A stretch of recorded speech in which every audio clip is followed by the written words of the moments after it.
Market rate પ્રમાણે ભાડું ભરી દેશે.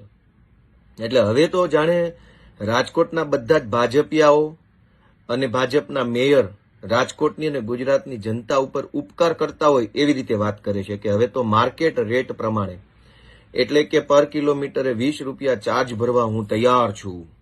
જાણે કે બહુ મોટો અહેસાન આપણા ઉપર કરે છે. મૂળ પ્રશ્ન એ છે જ નહીં.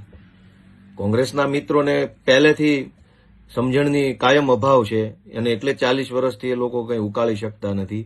એણે માંગણી કરી કે માર્કેટ રેટ પ્રમાણે પૈસા ભરી દો, અને પછી ભાજપવાળા જાણે મોટો ઉપકાર કરતા હોય એમ હવે અમે માર્કેટ પ્રમાણે 20 રૂપિયા પર કિલોમીટર ભરવા તૈયાર છીએ, હું તૈયાર છું, હું તૈયાર છું. પછી ભાજપની આખી ટોળકી ચાલુ પડી ગઈ કે બધા અમે તૈયાર છીએ.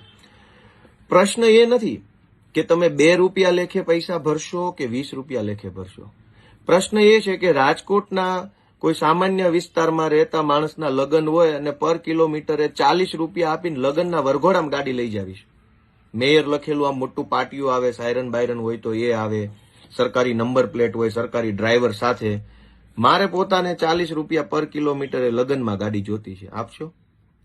માર્કેટ રેટ માટે, માર્કેટ રેટ પ્રમાણે પૈસા ભર્યા કે ન ભર્યા એ પ્રશ્ન જ નથી. ગાડીનો ઉપયોગ ક્યાં થઈ રહ્યો છે એ મોટો પ્રશ્ન છે.